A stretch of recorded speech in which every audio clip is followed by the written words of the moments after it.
Hi everyone, welcome back to Tapestry TV. Jonathan here, and I've got some cool guitars to show you today. So we recently got some new instruments in from EASTMAN, and a lot of people know more like the classical instruments that EASTMAN does, but a lot of people don't realize they do some really cool electric guitars. They've been doing arch tops for a long time, so jazz guitar players are very familiar with them, but their solid body guitars are just getting cooler and cooler all the time. And decided to pull a couple out today to show you that are very similar, but a little bit different. We're gonna check those out a little bit. These are the SB Vintage series. This right here I got is the SB59 Vintage, and we've also got the SB57 beside me. And they're similar specs but on paper, but they do sound quite different. So we're gonna do a little back-to-back playing so you can hear the differences between the two of these guitars. Now obviously, some very familiar lines on here of a LP style guitar. Now they didn't call these LP, they called them SB, and I don't know what the SB stands for. On this one, obviously it could be Sunburst, but on the black one here, it's also an SB57. But this is the 59, so obviously 1959 Burst, inspired by, you know, probably the most famous guitar out there. And then we got the 57 there. So basically, let's just go over some of the specs on here. So one thing that is a little different on these, the wood they're using is called okume. Now okume is, it's got similar tone to mahogany, but it's much lighter, which is nice because as we know, LP style guitars tend to get very heavy because it's, you know, pretty big, thick slab of wood. And in fact, these are one piece too. So it's a one piece body, one piece neck. That's a pretty rare thing. But the weight's quite reasonable on these, and they definitely don't lose anything in the sustain department. So that's pretty cool. It doesn't feel like a, you know, like a really heavily chambered guitar. It just feels like a solid guitar, but at a reasonable weight. So that's pretty cool. Now EASTMAN, they build these in their factory in China, but fantastic specs. And the vintage series ones have, it's a hand done nitrocellulose lacquer on here. There's a little bit of relicking, so you can see on the corners here, a little bit taken off there. The back has a little bit of wear, neck has a little bit of wear. It's fairly subtle in the world of relicking, but it gives it a real nice worn in feel.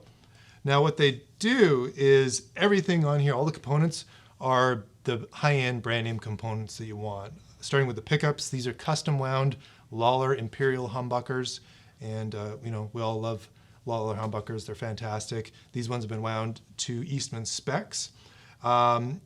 It's all Goto hardware on here, and it's aged hardware, which is cool too. So if you look closely, the nickel hardware has got the sheen kind of worn off it. The covers on the pickups are aged as well. They've got under the hood all the good stuff. They got CTS pots in there. They've got Sprague orange drop capacitors. I think it's a Switchcraft jack. The tuners are Goto as well. Goto aged sort of Clouson style ones. So all the components on here are really nice top end stuff that you would put, you know, even if you're upgrading your Gibson, you'd put this sort of stuff on there. So that's pretty cool. And classic Goldburst kind of finish here, which is fantastic. Let's take a look at the 57 here, which has got a lot of similarities, but a little bit of differences.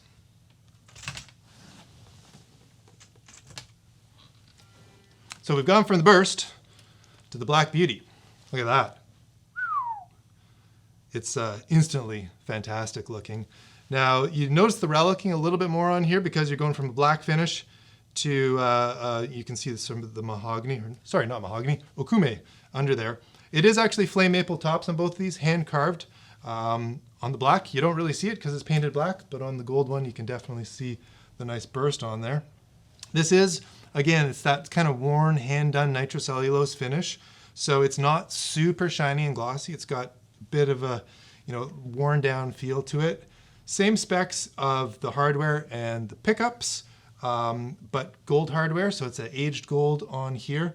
Now I don't know if the pickups are wound differently on the 57 versus the 59.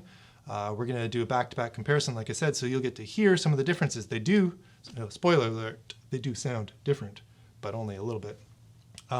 They've taken a little extra detail work on the headstock here, which is really cool, sort of a LP custom inspired design, which looks fantastic. And then you got all your white multiply binding, which makes it look really fantastic. And again, pretty reasonable weight for this style of guitar.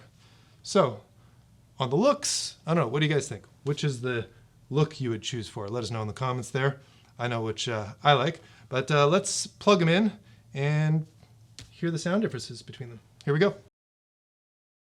So we're going to do something a little different on this video. We're actually going to edit this back to back so you can hear the neck pickup on this guitar and right away over to the neck pickup on the other guitar. And we're going to go through clean tone. We're going to go through dirty tone. I've got a couple pedals here I'm going to use, and we're going through the Tone King Mark II, or sorry, Tone King Imperial Mark II. We're in the rhythm channel there, so it's just really clean with some reverb. And then on the board here, I've got the new Strymon EC1 tape echo and the Keeley Super Phat Mod Overdrive. If you watched our latest video on the Novo guitar, I used the same pedals on there and they sounded fantastic. So I thought, hey, let's use them again. But we're going to start off with the neck pickup clean. We'll just hear it here with no pedals.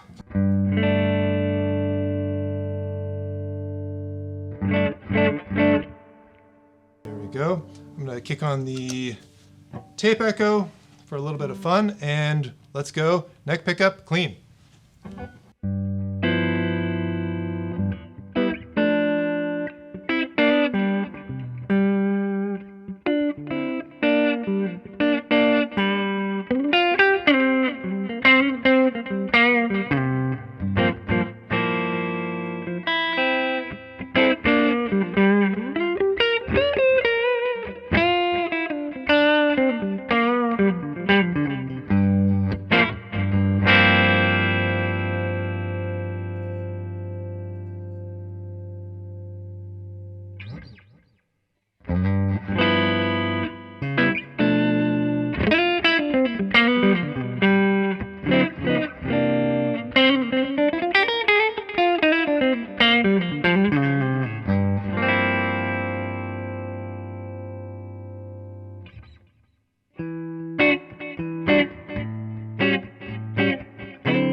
Okay, cool. That was a very interesting experiment. I don't know if they sounded quite as different to you as you're listening as they did to me in the room, but there was definite differences between these guitars despite their similar specs. So it goes to prove that every guitar is going to be a little bit different.